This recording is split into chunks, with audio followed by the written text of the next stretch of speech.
Hello दोस्तों, नमस्कार। मैं तिवारी एजुकेशन चैनल के माध्यम से सत्यनारायण फिर अगेन आपके समक्ष उपस्थित है कुछ नए टॉपिक। जैसा कि हमने पिछले वीडियो में बताया था अशोक के बारे में, और बताया था कि अशोक का जो जीवनी है, अशोक का जो इनकी कहानी जो है थोड़ी सी लंबी हो सकती है। पार्ट 2 लेकर उपस्थित है और फिर हम जानेंगे अशोक के बारे में। दोस्तों, पुराणों के अनुसार, पुराणों में अशोक को अशोक वर्धन तथा चंड अशोक कहा गया है, और सिंघली अनुश्रुतियों के अनुसार ऐसा कहा गया है कि अशोक ने अपने 99 भाइयों को मारकर राजगद्दी प्राप्त किया था। लेकिन इसका कहीं भी प्रमाण नहीं है। ऐसा माना गया है, लेकिन ऐसा कहीं प्रमाण नहीं है कि अशोक ने अपने 99 भाइयों को मारा था। लेकिन दिव्य अवदान में अशोक की माता का नाम सुभद्रांगी था, और ये सुभद्रांगी जो थी ये चंपा के एक ब्राह्मण की पुत्री थी। सिंघली अनुश्रुतियों के अनुसार उज्जैनी जाते समय अशोक जो विदिशा में रुके थे, और उन्होंने वहाँ के राजा की पुत्री राजकुमारी देवी से विवाह किया था। और जब उन्होंने उनसे विवाह किया तो उनसे 2 पुत्र हुए, महेंद्र और संघमित्रा। ये एक पुत्र और एक पुत्री का जन्म हुआ। इतिहासकारों का ऐसा मानना है कि अशोक जो थे बचपन से ही बहुत ही साहसी और प्रतिभावान थे, लेकिन कुशल रणनीतिज्ञ थे, और इनके अंदर बचपन से ही राजा बनने की सारी क्वालिटी थी। इसलिए इनको जल्द ही राजा नियुक्त किया गया था, और इनकी जो छवि थी कुशल योद्धा के रूप में बन गई थी, इसलिए इनको कुशल योद्धा के रूप में देखा जाता था। उसके बाद जब ये राजा बने तो अपनी नीति और तथा सैन्य संचालनों को बहुत सुदृढ़ किया और इसको बढ़िया से संजोया, और इसी कारण से ये 35 वर्ष की उम्र में ही राजगद्दी पर बैठे थे।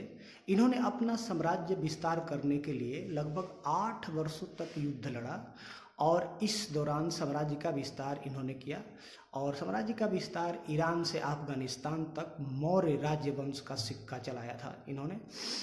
लेकिन कलिंग के युद्ध में जो हुआ नरसंहार, इस नरसंहार में लगभग 1 लाख से ज़्यादा लोग मारे गए थे, और इस नरसंहार से इनके अंदर जो है ग्लानि भर गई, और इसके कारण ये अहिंसा के पुजारी बन गए, और इन्होंने बौद्ध धर्म को अपना लिया।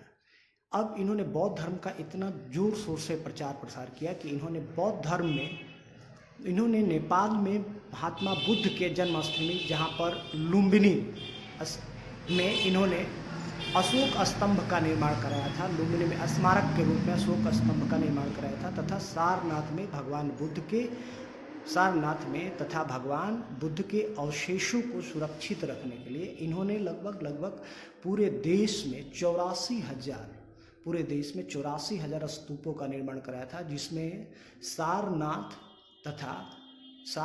तथा सांची का स्तूप काफ़ी मशहूर है। सारनाथ जो है ये वाराणसी में है, और सांची का स्तूप जो है मध्य प्रदेश में है। ये बहुत काफ़ी मशहूर है, तथा जगह जगह इन्होंने बौद्ध धर्म के प्रचार के लिए इन्होंने महात्मा बुद्ध की प्रतिमा भी कोने कोने में बनवाई, तथा एवं कोने कोने में स्तंभ और शिलालेख का निर्माण कराया, और इस शिलालेख पर बौद्ध धर्म के जो संदेश थे उसको अंकित किए गए थे।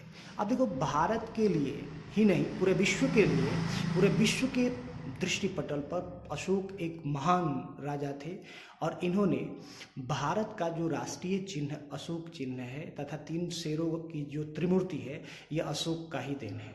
इनके शासनकाल में शिक्षा तथा ईमानदारी, चिकित्सा के क्षेत्र में काफ़ी इन्होंने तरक्की किया था, और इनकी प्रजा इतनी ईमानदार होने लगी, इनके धर्म के कारण इनकी प्रजा जो थी इतनी ईमानदार हो गई, जिसके कारण इनके शासन में लूटपाट चोरी एकदम बिल्कुल बंद हो गई, क्योंकि ये धर्म पर इतना ध्यान दिए।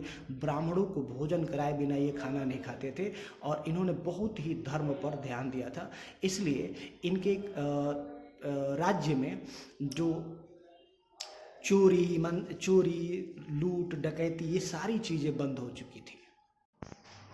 इन्होंने शिक्षा पर इन्होंने बहुत कार्य किए और शिक्षा के प्रसार के लिए इन्होंने 20,000 से भी ज़्यादा विश्वविद्यालय की नींव रखी थी। लेकिन कलिंग के युद्ध के बाद इनका हृदय बहुत परिवर्तन हो गया और ये अहिंसा के पुजारी बन गए। अब हम थोड़े से संक्षिप्त रूप में सम्राट अशोक के बारे में जानेंगे। अशोक का पूरा नाम अशोक बिंदुसार मौर्य और पिता का नाम बिंदुसार मौर्य और माता का नाम सुभद्रांगी और जन्म स्थल जो था 304 ईसा पूर्व लगभग पटना में हुआ था। पत्नी इनकी एक पद्मावती, दूसरी देवी, तीसरा तिस्यरक्षा और चौथा जो थी करुवकी। इनके पुत्र जो थे और पुत्री कुणाल, महेंद्र, सघमित्रा और जालुक और चारुमती और तिवाला। इनकी मृत्यु जो हुई थी वो 232 ईसा पूर्व में। ये थी पूरी अशोक की जानकारी। दोस्तों, अगर वीडियो अच्छा लगे तो लाइक करें, शेयर करें और सब्सक्राइब जरूर करें।